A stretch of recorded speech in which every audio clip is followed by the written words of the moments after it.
Welcome back, everyone. Reghan Winkler is with us today. He's the Executive Director of the Better Business Bureau for Northwest Ohio. We're talking a little bit about job scams.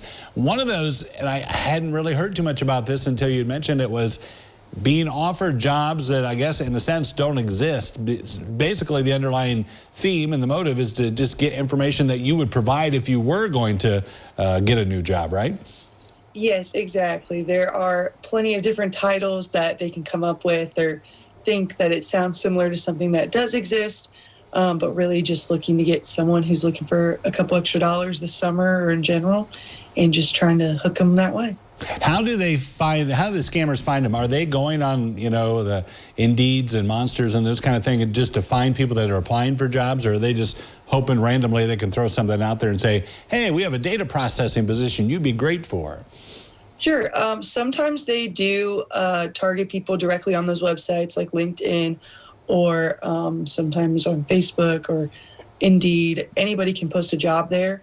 But they do also send text messages, they also send emails, and they also send letters across all different medias, really, just hoping that someone will contact them and say, hey, I'm interested. What do I need to do? A friend of mine had something similar to this, and I think it was something that he hadn't even applied for.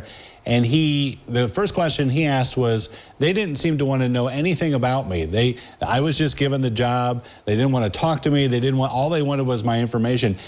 That's got to be a big red flag, right? Right. Scammers, they always want that immediate action. They don't want you to really think about anything that they're saying. They just want you to take the next steps and give them all the information that they're asking for without you really having a second to think about it. So anytime someone's looking for immediate action from you, when it's involving your personal information, your banking information, you really have to take a step back and you have to think, well, why are they contacting me? I didn't, like you said, apply for this job. Maybe think of their motives behind that.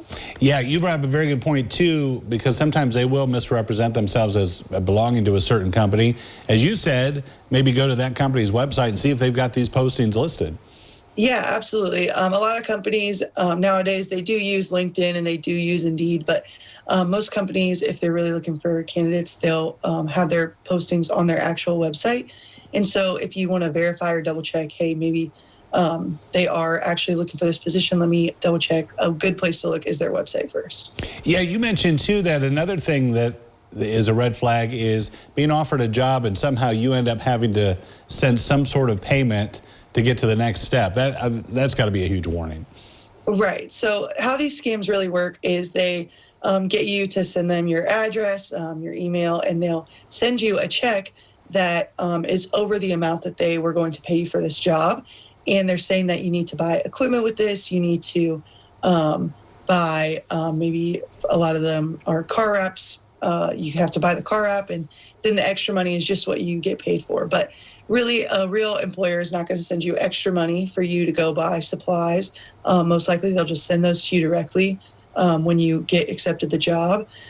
So never accept a check that's over the amount that you're being paid for before you actually do the job in the first place. You said, too, to closely scrutinize the emails or the messages you get from them. Are we still looking for things like misspellings and some common mistakes like that? Yes, throughout all scams, you can really see if it's real or fake, if there's misspelling, grammar issues, in text messages, emails, on the job posting itself. And you're also going to want to look at who's actually contacting you. Most companies that are legitimate will have the person who's contacting you as the first name in the email, and then @ and then the company name .com or .org, depending on what they use, or .net. But you just have to verify, check for those ones as I's or ones as L's or anything like that, or zeros as O's in those misspellings in the actual @ name. Explain this one, too, that you were talking about that they want you to claim you can make a few extra bucks by shrink wrapping your car, almost NASCAR style, where you're advertising something. Right. That is one we get calls a lot. A lot of people get letters with a logo in the top left corner of the letter.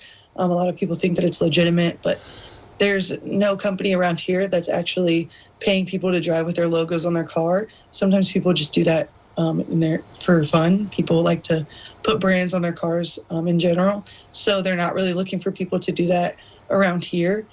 So just be aware and read the job descriptions and call us if you have questions. A lot of these companies that are asking if they'd like to do this aren't even related to, say, Pepsi or Dr. Pepper, and they're just third parties, and they can seem legitimate, but they're really not. So always verify that information. Never trust a cleared check. If you're getting one, if you spend that money, you're most likely going to have to repay that back. And if you're ever speaking to someone who offered you a job through text message, but you've never actually spoke with them over the phone or in Zoom, that's a big red flag as well. All right. Good advice as always. Reghan, thank you so much. We appreciate it. Thank you. Nice chatting with you. We'll be back after this.